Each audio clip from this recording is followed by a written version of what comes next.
All right, welcome back to the Ottawa studios of Inside My Canoe Head. I am your host, Dr. D. Today, we are going to talk about business continuity for small businesses, how to disaster-proof your entrepreneurial venture. So sit back, grab yourself your favorite beverage. Let's get at it. All right, thank you very much, everybody. I love the feedback you keep giving us, your comments, your YouTube notes, everything that we get back on the last video from preparedness and evacuations. How do I do evacuations? How do we set this up for my family? Because that's the whole goal, right? To provide actionable and real information that you and your family and your small business can use. Not these checklists and ridiculous items that come out of, some of the prepper channels and out of some of these businesses and government organizations will give you a long checklist, and I've looked at them all, and none of them actually lead to better post-event outcomes. None of them actually help you do what you're trying to do, when in fact, it's an incredibly chaotic experience. So hopefully you enjoyed that. Hopefully you found something useful in that last podcast. So today we want to have kind of a similar discussion, but move it over to small businesses, right? So you're a small business owner. You're a solo entrepreneur, whether you have a side gig, or guess what? You work at a business. One of those three things is probably true. Now, according to Statistics Canada, 17 million Canadians had some role in the cyber gig economy, and 871,000 actually earn 100% of their income from the gig economy. Now, that means when we talk about gig economy, we're referring to, some people call them side hustles, right? So maybe you drive for DoorDash. Maybe you drive for Uber. Maybe you run Skip the Dishes around. Maybe you have a Etsy store. Maybe you sell some stuff on Facebook Marketplace. Maybe you provide consulting or painting training. Maybe you train people how to paint. Whatever you might do online through a service provider to provide some type of education or something that people can use, that's the gig economy. It's also what's referred to as precarious employment. Now, precarious employment simply means that you're not in a standard framework job. You know, the type of job that simply says, come to work 9 to 5, here's a salary, here's benefits, and if the business survives and you survive, in 40 years you might have a defined pension plan. Those are rare. That was the previous American dream. And if you look at my Substack and go back, I've written on the problem about the previous American dream that people are trying to replicate in today's economic world, where the economic engine and the design of our structure of the economy no longer supports the idea that you will have a single job, work 40 years, have a pension and benefits. That world existed in your grandparents' time. It doesn't exist now. There's a new American dream, and I've got some great work out on Substack about that. Go look under Jeff Donaldson. But when we're talking about the business survival, it's important because you either own the thing or you work for the thing. And if you work for the thing, it's pretty important for you to consider what might happen to cause this thing to go bye-bye and close down. And we saw this in the pandemic.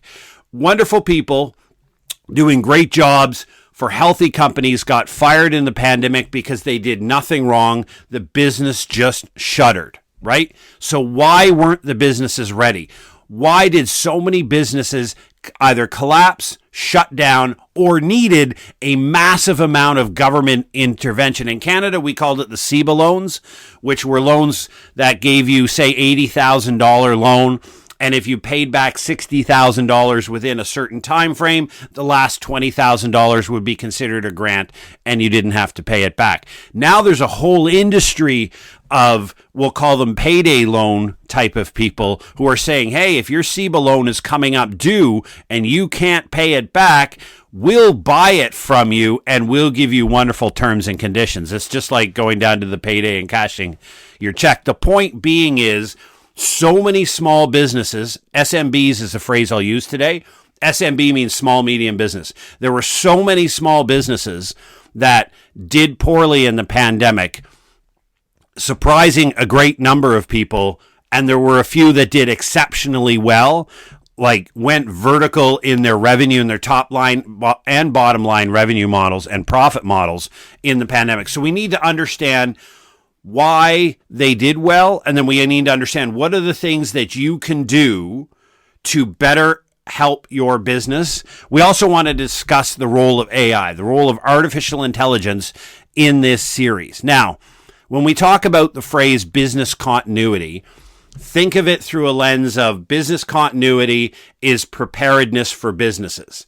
So business continuity through the ISO standard, the International Standards Organization, that you can get a certification on, basically means that you are going to look at the risks, the operations of your business. You're going to look at the risks that your business face with. And then what you're going to do is you're going to come up with a major set of risks that you think are important. You're going to come up with strategies to get your main lines of business back up, your return to operations or RTOs, your business back up and running because of the disruption.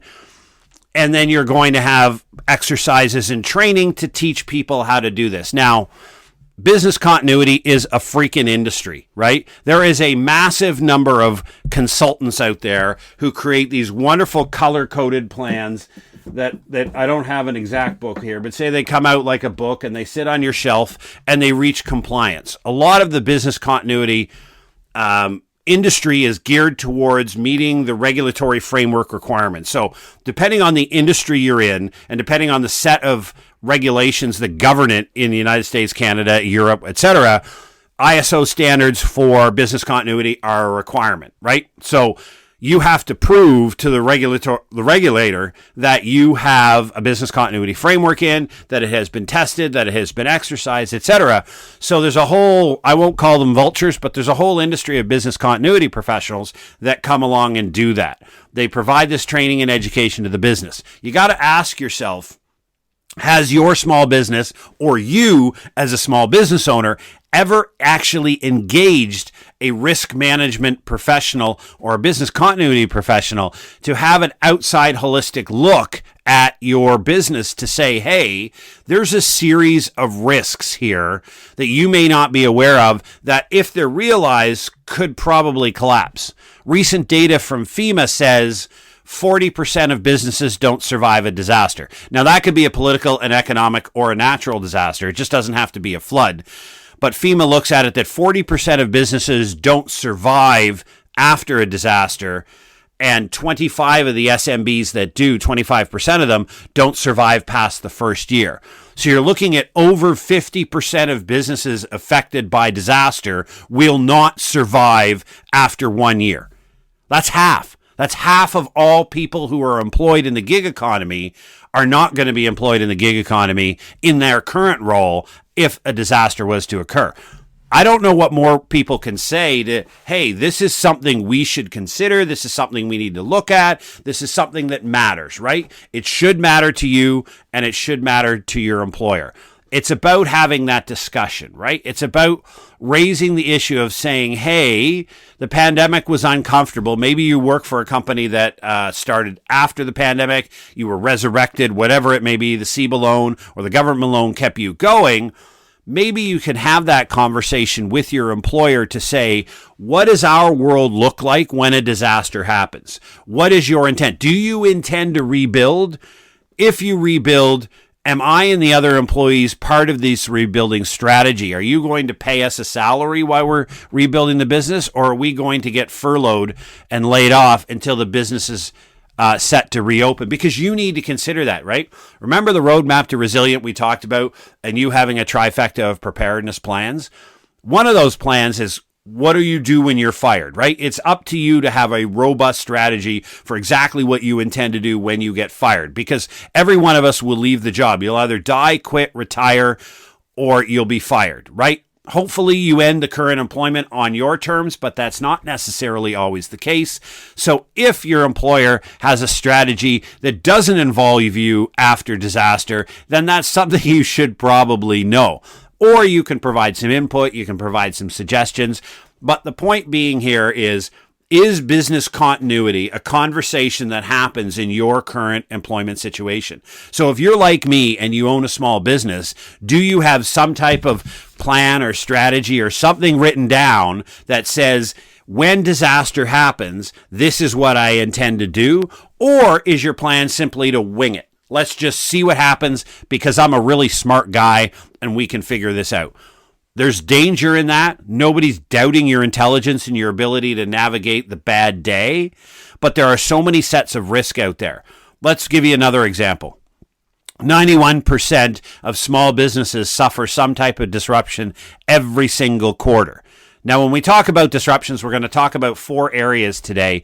We're going to talk about cybersecurity. We're going to talk about logistics operations, so operations of the actual to and from of the business. We're going to talk about strategic risk, and we're going to talk about reputational risk. Now, when we think about cybersecurity, 75% of the attacks that get through your cybersecurity, if you even have them, are not sophisticated. They're simply due to employee error. Then that could be employees simply not using multi-factor authentication. It could be an employee clicking on a link and allowing some type of malware to get through the standard firewall that's on your computer. It could be any number of things. Having a cybersecurity strategy is absolutely essential if you're going to conduct business online. It could be something as simple as you've decided to put some type of malware protection on your phone. How many people have antivirus software actively working on their smartphone? Not many, but every security professional I talk to does. Some of them have service providers that block your location or block your IP address. Some of them scramble your IP address so that no matter what you interact with, nobody is able to find out where you are or a specific path. Basically, your phone dances all around IPs at a regular time. The point of this is, depending on the extent to which you and your business, whether you own it or you work in it, are online, you have to understand your exposure to risks, how you interact on the internet, how your employees conduct business, and what programs you use.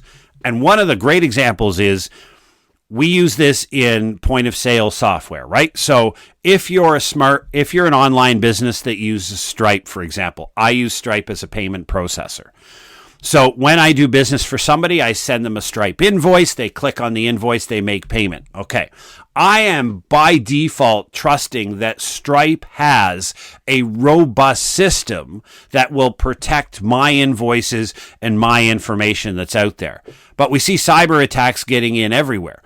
So, do you have that conversation with your service providers? When you engage with some company to provide you a service, the cybersecurity is just not you. It's what does this service provider provide? Like, what is Stripe's idea? What is Moneus? What are the other payment providers there? What is your tap pad that you see in different businesses? What does that look like? And I'll give you a prime example. I went to a great show in a park here in Ottawa. It was called Art in the Park. And everywhere I went, every one of the artists, and I bought a number of art, and it was brilliant. I love local artists. Using a credit card with a Stripe device, right? That tap the Square from the company Square, tapping that using their smartphone. It's brilliant. But is that secure? I think it is. You think it is. But what are the steps that go along there? And then when there is a breach, who's responsible for that breach? Who's responsible for covering the losses in that breach? Does Square or Stripe provide you insurance coverage to limit the damage that you will have as a result of that? Like, I'm not sure. You need to check that out. Cybersecurity is really about you understanding that you are, as a small business owner, going to be under regular, repetitive, and sometimes sophisticated cyber attack at all times, right? An old friend of mine works in cybersecurity in the government of Canada, and he has at times said, some days there's 60 to 80,000 different independent attacks on the government network that's happening. This is the reality of working in cyberspace. You are going to be attacked. You are going to have somebody try to plant malware in your system to steal information. Somebody's going to try to get into your database and put a ransomware attack on you where they seize all of your data, right? Business continuity plans look at this. What's your risk? Where's your risk? and then gives you strategies to mitigate from it. Now, traditionally, in the cybersecurity domain, what happens is a lot of companies don't realize the indicators are there that they've been attacked through a cyber intrusion, but they're not aware. They're not seeing a moment-to-moment reflection in a spike of activity that might be a denial of service attack or something like that. This is where artificial intelligence comes in really, really well. And this is an incredible advancement that's happened in the business continuity world. And that's where you offload cloud. It's like SaaS, software as a service. Now it's cloud business continuity as a service. BCAS, as they're calling it. And it basically means, I'll use an example of AWS, Amazon Web Services, have the ability to offload your cybersecurity, your business continuity analysis onto them, where you get a real-time dashboard of cyber activity at your website, and it can, by using historical data patterns, it can be up to 70% better than a human eye looking at immediate activity, saying, we see this, we believe it's consistent with a denial of service attack. Here are the immediate things you need to do, right? They also segregate your data. So if you are attacked with ransomware and you lose access to your data, you have an automated separate backup that you can just restart your business and ignore the ransomware people. They also have the ability to reroute traffic if they see some spikes in activity that are suspicious. All of these things that used to require an in-house IT department that is often fairly expensive, you can now offload to artificial intelligence generated with large corporations that will do this on a subscription service. Now, it's not free, obviously, but it is far more cost effective than you trying to hire a human to sit there and stare at a bunch of data, because they're not staring at it 24/7, right? Because remember, denial of service attacks and various different attacks can come in at any time of day when none of you or your employees are sitting there. They're just sitting back at home having a cup of coffee watching a hockey game. So who doesn't love hockey, right? So the idea behind this is, if you look at artificial intelligence, it's also able to modernize and do your business continuity documentation for you. So if you have to produce what's called a BIA, a business impact analysis, which is part of the regulatory framework for business continuity, AI can do it for you. AI can look at your lines of business, access the information it needs, generate the BIA, generate the risk matrix, generate the risk reports, and generate the strategies. All the documents that would encompass a regulatory submission can be generated in a couple of minutes using AI, greatly reducing the amount of work that people in your business have to do on the formal business continuity side. Now, there's some great, it's getting near 10 years old, but there's a concept called adaptive business continuity that I want to make sure I touch here on. And it's related to cyber, but it's also related to all the other possible events that we're going to talk about. The idea of business continuity is that you ready systems to deal with conflict and disruption, and that you have your lines of business that you'll need to restart, and you have plans on how to restart them, and you have key individuals, and those individuals have responsibilities, and you have a plan to get your business back up and running after a disruption. Those are plans generated. Those are document generated and system generated. Adaptive business continuity is more about saying, I want to train people. I want to establish a small group of trusted individuals who will be given and delegated the authority to make decisions in crisis. In other words, if I'm a large employer of, say, 150 people, and I have a top line business of, say, 30, 40 million a year, I employ 100 people, there's a couple people in there that I'm going to have to trust emphatically. I'm going to put them in the seat of my business continuity folks, and I'm going to train them how the business works, but I'm going to train them in a leadership perspective. I'm going to make them aware and ensure that they know that I have absolute emphatic trust in them, and that when the world goes upside down or pear-shaped, when the shizzy hits the fizzy, I'm going to trust these people to get after it and resurrect. They know what to do. They know how to do it. I'm going to get out of their way. They have the previous authority, and I'm going to let them do the work to save what we can and get the business back up and running. Instead of a bunch of people sitting around conference tables, putting out predetermined sheets as to who's going to do what, setting up coordination meetings, doing these 4-step plans. No, I'm simply going to give people saying, this is the disruption that happened in one of the 4 major areas that we're talking about. Off you go. Like, you're it. You just got a downloaded report, an immediate warning alert from AWS Cloud Business Continuity Services that said the following action is happening. This is what they recommend. You're in charge. Go do it. And tell me what's going on when you can. That's adaptive business continuity, training people to deal with calamities instead of training the team to deal with 14 different hazards.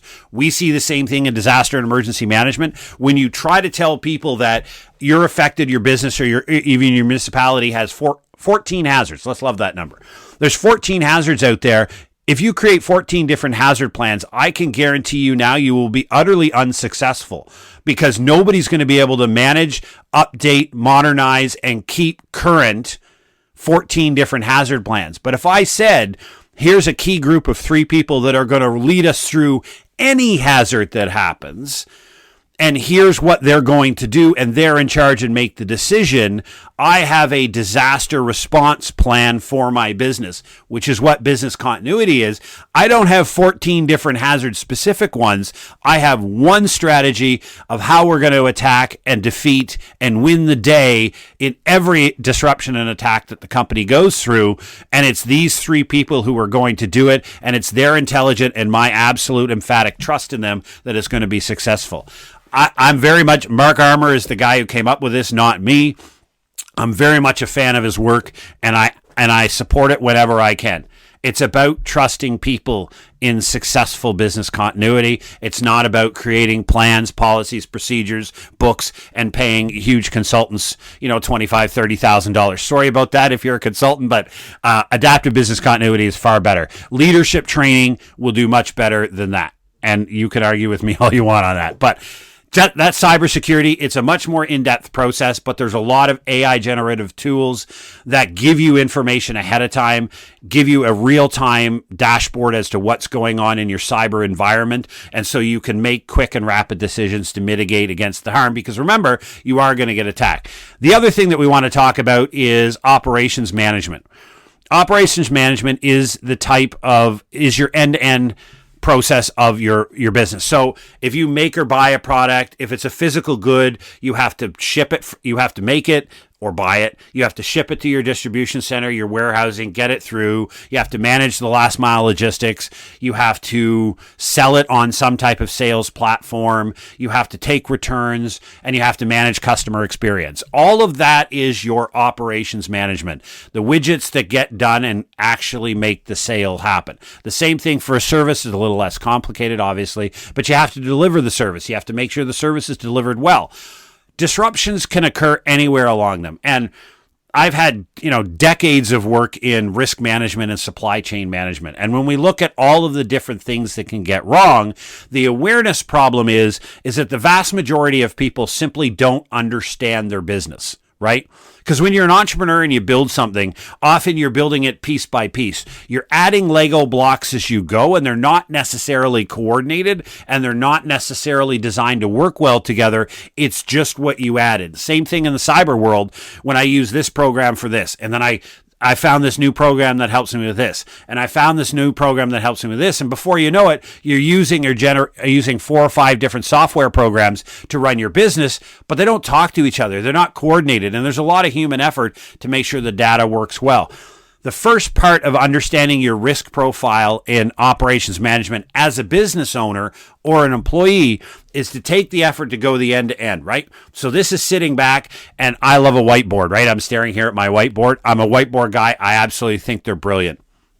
Or you use a Hilroy Scribbler or whatever, or an online design program, whatever it may be. It's about outlining every single step and decision that's made in your business process from start to finish, cradle to grave of the product or service. And then underneath it, you list all of the supporting systems that make it work. Your accounting software, your inventory software, your shipping software, your payment processors, all these things you list. So you have the process up top.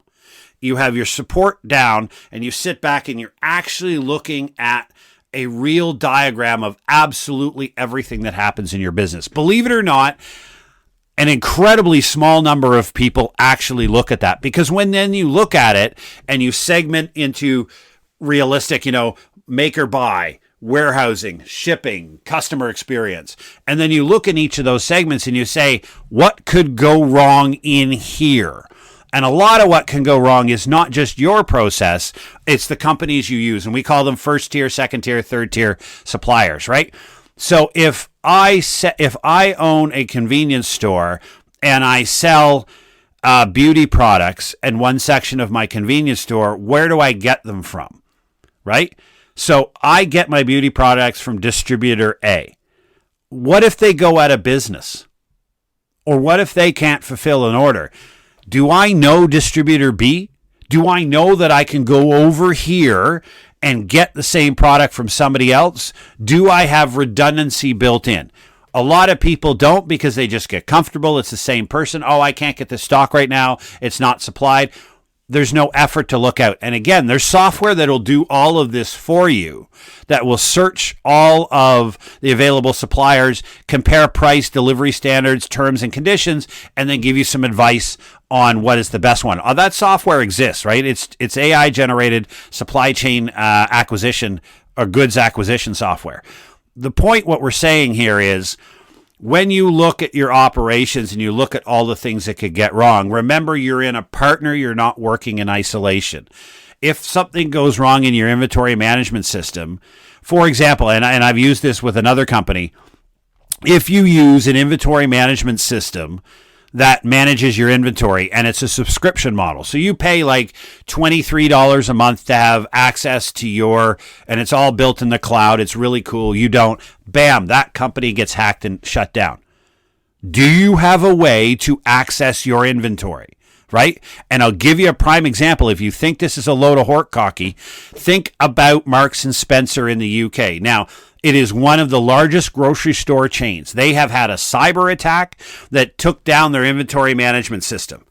They literally have no idea what's on any shelf, and they have no idea what's in any one of their warehouses or their distribution chain, right? They've got a very detailed, very well-coordinated, just-in-time distribution system, and somebody took all the data and flushed it down the toilet. And they don't have the people. They can't run around and count everything in every place.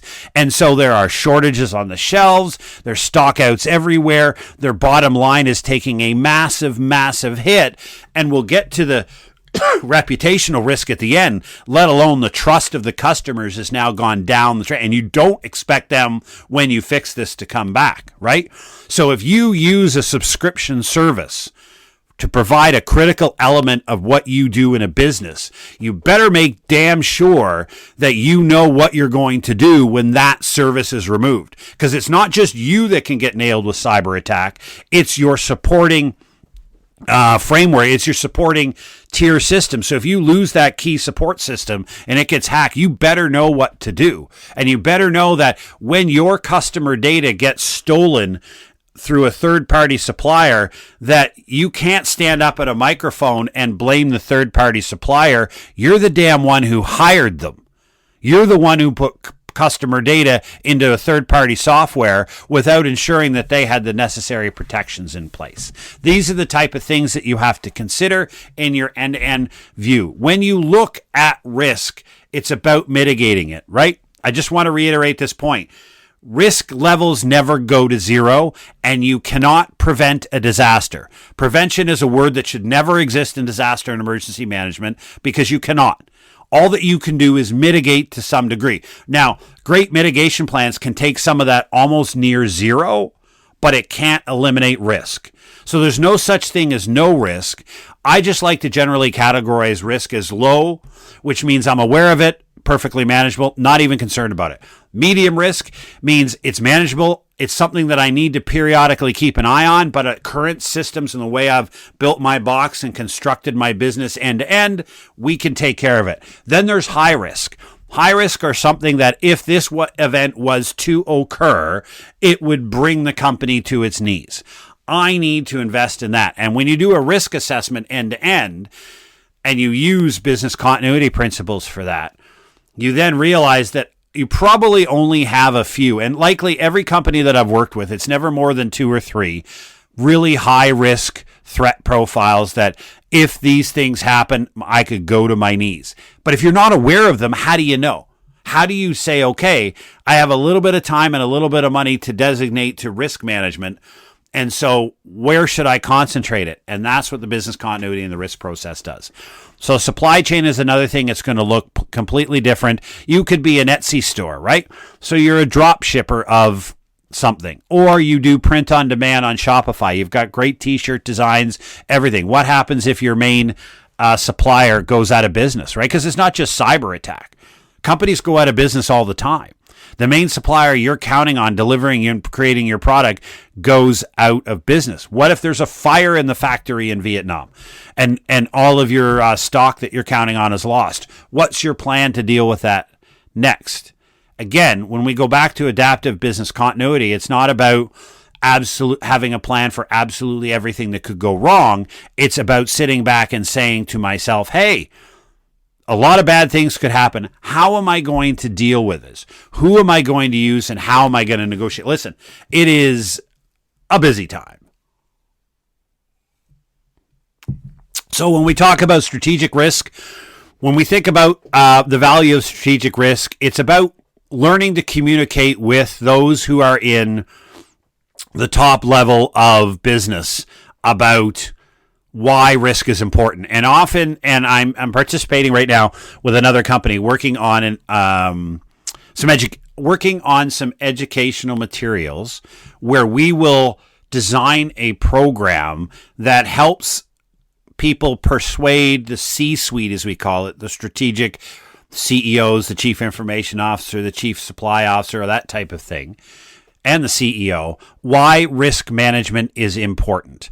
It's the same education idea that you would use if you wanted to bring up preparedness to your business owner and risk management to say, how are you managing, how are you identifying the risks this business is exposed to, and how are you doing that? So how do you start that conversation? Then this is understanding strategic risk. It's understanding that if we get it into the spaces who make longer term decisions, because that's what strategic level does. Your CEO, unless it's an absolute on fire crisis, is not worried about day-to-day operations of the company. Not at all, right? There are people to do that. What your CEO is thinking about is where are we going from strategic thinking perspective in 3 months, 6 months, 2 years.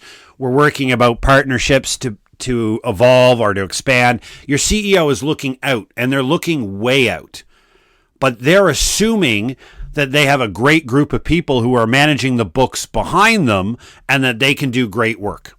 And so the day-to-day is not at the CEO level, but the strategic risk of looking out and understanding the environment is important. So it's a harder conversation to have. Understanding the strategic risk often encompasses your political and your economic. So your political risk is generated from, should you hire a new head of your country and they make dramatic changes to policies that influence how you conduct your business? That's always a strategic political risk that exists, right? United States of America, new president every 4 years. In Canada, a new prime minister every 4 or so, depending on whether it's a minority or majority government. In some European centers, Italy, for example, changes leaders the same rate I change my haircut. It's constant, it's regular. Each one of those new voices comes in and tries to make a statement, and they can make significant policy and procedural changes that can have strategic risk to how you intend to run your business in the next 6 to 8 months. Economic as well. We all know we're headed for a recession. We don't know how bad it's going to be. We're headed there. So what does that mean for your business? If you're looking out in the business environment and strategically you're thinking about expanding in the next year or two, that's not a bad idea, but are you balancing the risk of the reality of a coming recession? So as the country moves into a recession environment, what does that look like? Your specific industry, how does recession affect it? Some recessions boost business. And I'll give you an example. it's a phrase that's often used is consumers will go down market in a recession. So if you're at if you own a Dollar Tree or Dollarama or Walmart or something like that, and there's a recession, your business increases because people who used to shop higher end now move down the economic to save money. So there are some businesses that do well in recessions, but if you're a higher end bespoke sales company and you're about to do a massive expansion and you're staring at the horizon of a recession, that's a problem, right? Not a problem. It's something you have to consider. The last one that I'm going to talk about is reputational risk. We've all seen really uncomfortable CEOs standing at microphones when it comes time to announce that something has gone really, really bad with my company and I'm trying to rescue my job and my company's reputation. Think of BP Oil, think of industrial accidents, think of the company and the government people who decided to light on fire the East Palestine oil crash and things like that. Some companies do it really, really well. Some do it bad. There are some wonderful experts in crisis communication. That's not my field. My field is understanding that your reputation is not up to you. Your reputation is based upon other people's belief in your value and your consideration of them as customers. So your reputation is won or lost by how your customers will feel about you. Understanding that is how do you treat your customers? How do you navigate disruptions? So are you customer first focused? Is customer safety number one? Is what's going on with customers the most important thing when you have a disruption?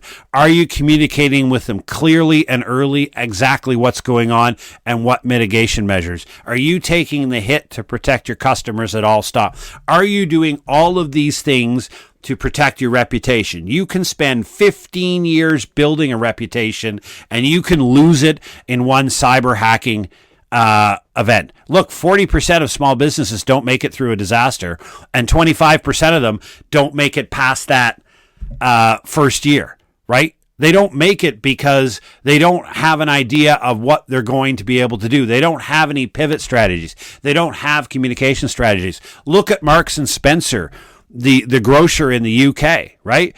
If they go through a period of 2 to 3 months where they can't stock their shelves and customers can't count on them, consumers are going to go find an alternate. They're going to go to the other grocery stores and they're going to see a place that's properly run, has consistent stocking, and they get comfortable there. And when Marks and Spencer's fixes their problem and gets everything back to normal, business statistics will tell you all of those consumers are not coming back, right? You've lost a percentage of your customer base because of a disruption that you had nothing to do with, but you had no strategy to deal with it. It's quite clear at this point that Marks and Spencer's is having quite a difficult time.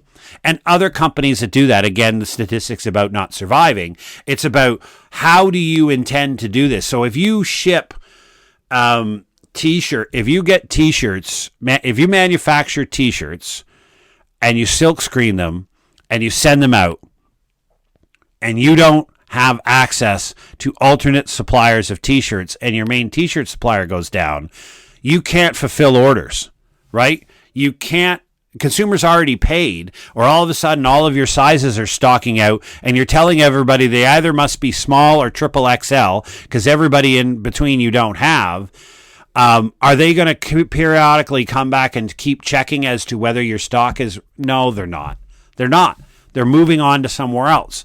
So if your main supplier is not available, if you don't want to get too complex, think about this. If your main supplier for t-shirts is not available, who are you going to get? If your main software provider for this activity is not, who are you going to get? If you simply have the alternate for the 2 or 3 main systems, then you're much further along than anybody else. Now you understand. So again, to wrap this back, Business continuity is all about preparedness for businesses. It's all about getting ready to deal with the unknown. And there are so many unknowns, it's difficult and near impossible to have a plan for everything. But when you create a business continuity strategy and you leverage what AI can do for you on subscription services with bigger companies, and you allow this to happen, what you then can do is you spend far less time trying to figure out what the risk is and to put it in a color-coded chart and risk matrices and all this. You spend the time that you have, the limited time you do have over here, actually learning ways to mitigate that risk and putting them in, right? It's really, really simple and not easy. It's a really simple process, but it's not easy. All that you have to do is understand and look at that incredible person in the mirror and say, hey, this side hustle I have, this gig I have, I really think it's awesome. I want to keep going. I want to protect it. Understand that business continuity covers all of the threats that can come back and kick you in the arse, from cybersecurity to operations management to strategic risk and to reputational risk. And if you cover those 4 areas, you end to end, you got it all, you will be good to go. You will have your odds will be far better than the 40% that don't make it. Remember, risk never goes to zero, and you can't prevent a disaster. What you can do is mitigate the impact. All right, thanks again for joining us this week on the podcast. I hope you enjoyed it. I hope you see the link between last week's evacuation and talking about how to get people ready so when the bad day happens, it works like as best as it can. And today's business continuity discussion, when the bad day happens, it works as best as you can. This is what we talk about left of bang work. It's about doing a little bit of work, putting a little bit of time and effort and resources up front so that when the bad day happens, you're the one executing a well-structured plan. You're not running around like everybody else with a chicken with their head cut off. While they're trying to figure out what to do, you're already doing it. That's what preparedness and business continuity does for you, your family, and your small business. Take care. Stay safe.